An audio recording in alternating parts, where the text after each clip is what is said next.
7 જ વર્ષની દીકરીઓના ક્લાસરૂમમાં વર્ગખંડમાં શિક્ષક છે એ બ્લેકબોર્ડ ઉપર ચોકથી લખાવીને પ્રતિજ્ઞા લેવડાવતો હતો कि लखो मैं दुर्गा बनूंगी, मैं चंडी बनूंगी, मैं वीरांगना बनूंगी।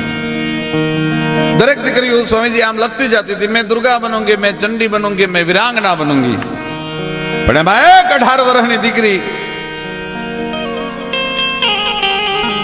સામે ઊભી છે અને પોતાની બેન શું જવાબ આપે છે એ ટગર ટગર જોવે છે અને એમાં 7 વર્ષની દીકરી ભાઈ ઊભી થઈ એ 7 વર્ષની દીકરી ઊભી થઈ હાથમાંથી શિક્ષકના હાથમાંથી ચોક લઈ લીધો ચોક લઈ અને બ્લેક બોર્ડ ઉપર દીકરીએ એમ ના લખ્યું मैं चंडी बनूंगी, मैं दुर्गा बनूंगी, मैं वीरांगना बनूंगी। પણ એ દીકરીએ એમ લખ્યું कि मैं चंडी हूं, मैं दुर्गा हूं, मैं वीरांगना हूं। અને હીરાભાઈ એ દીકરી જ્યારે 18 વર્ષની થઈ ને ત્યારે બ્રિટિશ સલ્તનતની નીંદરને હરામ કરી નાખી હતી। એનું નામ હતું ઝાંસીની રાણી લક્ષ્મીબાઈ। સાહેબ 7 વર્ષની દીકરી એમ કહેતો કે હું ચંડી છું, હું દુર્ગા છું।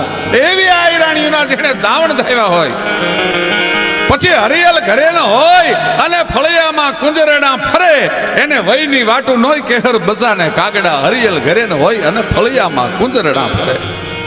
સાહેબ એવા સુરવીરો દેવાયત બોદલને જે દિવસે સોલંકીઓની કચેરીમાં બોલાવવામાં આવ્યા આપ બધા વાત જાણો છો, પણ જે ડાયરો જેની બહુ અદબ જાળવે છે એટલા માટે આ પ્રસંગને હું 2 મિનિટ માટે યાદ કરું છું। દેવાયત બોદલ સોલંકીઓની કચેરીમાં બેઠા છે અને એમાં ખબર પડી કે કુંવર નવગણ છે આના આંગણે ઉછરે છે। સોલંકી સરદારે હુકમ કર્યો, એ હુકમ કર્યો અને આયા દેવાયત બોદલે ધ્રુજતા હાથે કાગળ લખ્યો।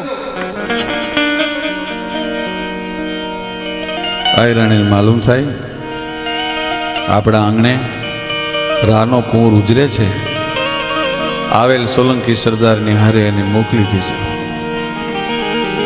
સાહેબ કાગળ તો લખી નાખ્યો એને, પણ મનમાં વિચાર કર્યો ખરેખર મોકલી દે તો? નરસિંહ મહેતાને માણેક મહેતીએ મરતી વખતે કીધું હતું કે મહેતાજી તમે તમારા દીકરા જેવા દીકરાને ભગવાન પાસે એમ કીધું મને નિર્વંશ જવા દેજે, તમારો દીકરાને ભગવાને લઈ લીધો? તો કે મહેતી મને એમ હતું કે હું પરમ વૈષ્ણવ અને મારી પાછળ મારો છોકરો કપાતર પાકે તો મારું નામ લાગે। તેથી આ દેશની જનતા પ્રતાપમાં બહુ સરસ બોલી છે। એણે એમ કીધું કે મહેતા તને તારા વૈષ્ણવપણા પર ભરોહો ન, મુખ ઉપર ભલામણા ભરોહો નતો કે મારા પેટમાં જે પાકે એવો કોઈ દી કુળને ડાક દે એવો ન જન્મે, તને મારી કુખનો ભરોહો હોવો જોઈએ। આપણે ત્યાં જે સમાજમાં જે મહાપુરુષો જન્મ્યા છે એ તો કુખના ભરોહા હતા। હા એ ઉતરે નંગના બદ ચિત મહાવત જે ગદ શીશ ચડ્યો બદલાજન મુઠ પિલો રીતણો જેને જન્મ થતા ઈ જડ્યો મરડાજ નહીં મિટિકા ઘટકો કુંભકાર જ ઘાટ ઘડ્યો દિલ શુદ્ધ જુઓ દલપત કહે જેને જાતિ સ્વભાવ પડ્યો ઉતરે નંગના બદ ચિત મહાવત જે ગદ શીશ ચડ્યો દુરુસ્ત હાથે કાગળ લખ્યું પણ કૌંસમાં લખ્યું આયરાણી રા રખતી વાત કરશે। એ ઉત્તર ગુજરાતના સોલંકીઓને આ સમજાણું નહીં અને આમ કાગળ આવ્યો આયરાણીના હાથમાં। સાહેબ પુરુષ તો લખી જાણે પણ એનો અમલ કરવાનો છે એ આ દેશની જનેતાને કરવાનો છે। એવી તો એ વાત નથી પૂજ્ય વલ્કો બાપુ અહીં બિરાજે છે એટલે એમને રૂડું લગાડવા કહું છું એમ નહીં, પણ એમના જ કુળ પરિવારમાં હજી બીજી પેઢી નથી થઈ। ભગુબાપુનું સગપણ છે એ ખડખંભાળિયા ફેદરા દાદલને ત્યાં ફેદરા દાદલના દીકરી મોંઘીબાઈ ઘરે કરેલું।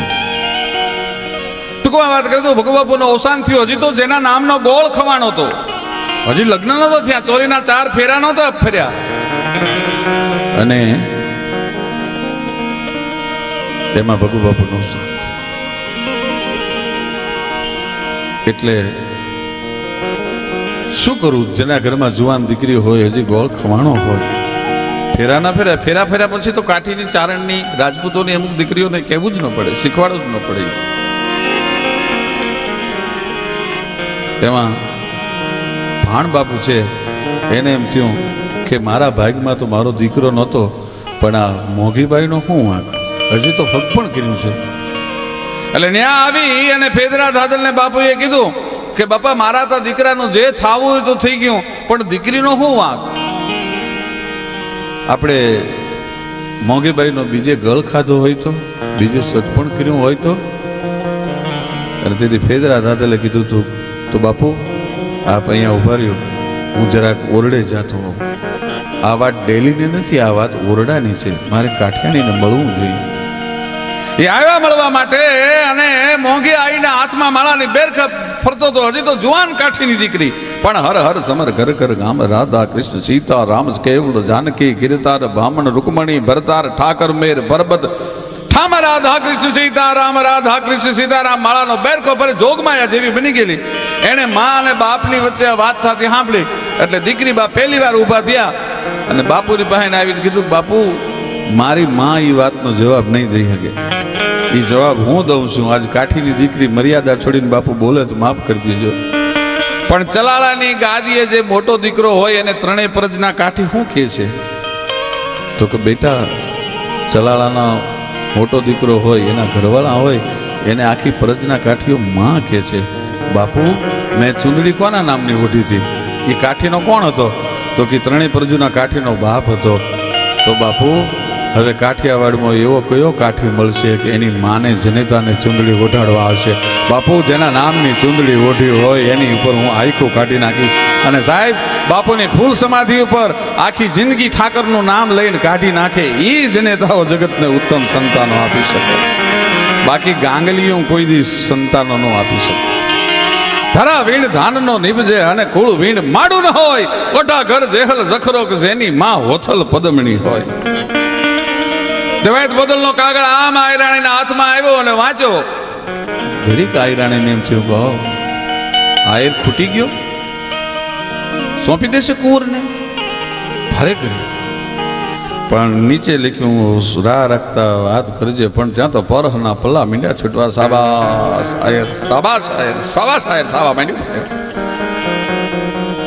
અકલવંત નારીની વાત કોઈ ઉચરે તવડ મારો ધણી મૂછ તાણે. ભાઈ મોજના તોરા મીંડ્યા છૂટવા. આ આજ નવઘણને આઘો કરીને પંડના દીકરાને શણગારવા માંડી ગઈ.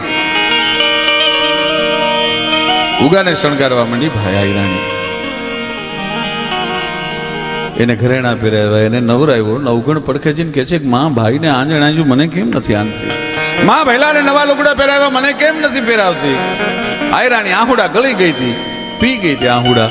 શું કહે બેટા નવગણ, એ તો તું જેથી 22 વર્ષનો થઈ અને જુનાગઢના તખત ઉપર બેહીશ ને તેથી તને ખબર પડશે કે આજ મેં તને કેમ નથી નવરાવ્યો, મેં તને કેમ ઘરેણા નથી પહેરાવ્યા. વિચાર કરજો આ દેશની કેવી જનેતાઓ છે. અને સાહેબ ઈ 10 વર્ષનો ઉગા નામનો આજે તમે જે નાઘેરા આયરો જેના નામનું ગૌરવ લ્યો છો, આ વાત હું એટલા માટે તમારા આંગણે કરું છું. ઈ ઉગાને 10 વર્ષનો ઉગો હતો ને એને લાવી એને બાવડું પકડી અને દેવાયત બોદલે સોલંકીને કીધું કે લ્યો આ તમારો નવગણ. હવે સાહેબ દીકરાને તો આ વાતની કઈ ખબર નહોતી કે નવગણ હાટું મરી જવાનું છે. પણ સાહેબ છોટો મર હોય પણ નાગના છેડવો ઝેરનું પારીખું નકો જોવું. સાહેબ એ તો નાગનું બચ્ચું હતું. એને ખબર હતી કે આજ મારે કુરબાન થઈ જવાનું છે. નહીતર એમ ન કે બાપુ હું ક્યાં નવગણ છું, હું તો ઉગો છું. પણ જનેતાની કૂખની અંદરના જે સંસ્કારો છે, કૂખનો જે ભરોહો છે, એક શબ્દ ન બોલ્યો. બાપુને કાનમાં કીધું બાપુ હવે વાર લગાડશો, કરો ઝાટકો અને કરો મંગળ. હો ભાઈ શું 10 વર્ષનો દીકરો કેવા આયરો છે. દીકરાનું માથું ઉતારી નાખ્યું. ભાઈ આયરાણીને બોલાવ્યા છે. આયરાણી દીકરાના પગ આંખો ઉપર મૂકીને હાલી ગયા છે. એ બધી વાત 32,000 આયરો ભેળા થયેલા. તૃણસેમાં લંગરા બંધ ત્રોડ મત જરા કંથ નાખે મરોડ. કોણી મારીને હાથીના કુંભાથળને ભાંગી નાખે અને તણખલાની જેમ લોઢાની હાંકલોને તોડી નાખે એવા વીણાવ આયરો ભેળા કરેલા ભાઈ દેવાયત બોદલે જાહલના લગ્ન પ્રસંગે. તૃણ જેમ લંગરા બંધ ત્રોડ અને મત જરા કંથ નાખે મરોડ એવા આયરો ભેળા થયેલા. મહાકાલના જડબા ચાલીને ઉભા રાખી દઈ શકે એવા આયરો. જુનાગઢની માથે ફતેહ થઈ, નવગણને રાજ તિલક થયું. અને તે દિવસે આયરાણી સજુબાઈ કે સોનબાઈ, બારોટના ચોપડે સજુબાઈ નામ છે, બીજા સોનબાઈ કે છે, જે હોય તે પણ આવી માણસે ખબર આપ્યા જાહલના લગ્ન હતા. માં શું કે નવગણ ગાદીપતિ બની ગયો અને તિલક રાજ તિલક થઈ ગયું. હું વાત કરીશ બેટા? તો કા મારો પટારો ઉગાડવા છે. મારી કેમ? મારું કાળું ઓઢડું લાવો. આજ મારે મારા દીકરાના મરસિયા ગાવા છે. 18 વર્ષથી મારા દીકરાના હોગને હૈયામાં હંગરીને હું બેઠી છું. સાહેબ પોતાના દીકરાના હૈયાને 18 વર્ષ સુધી હૈયામાં હોગને હંગરી રાખી હગે ને, એ જ એવા મહાપુરુષને જન્મ દઈ શકે. અને એ ઉગાના હોગને એના બલિદાનને હજી તમે જીવતું રાખ્યું છે, એ બદલ હું આ તાપના સમાજને કરોડો ધન્યવાદ દઉં છું. સાહેબ જેવી તેવી વાત નથી આ.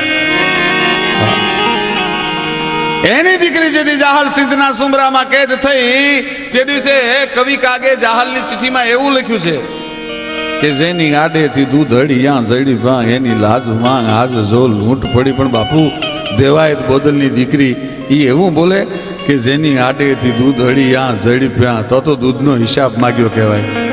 પણ શું બોલે કે મેરું તડો વડતા તમારો પેટ સાજર નાપને. આંગણકા ગીગાભાઈની લખેલી કવિતા છે જાહલની ચિઠ્ઠી. શું જાહલ જગદંબા બોલી છે સરસ.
મારી ભેર કરજે ભૂપતી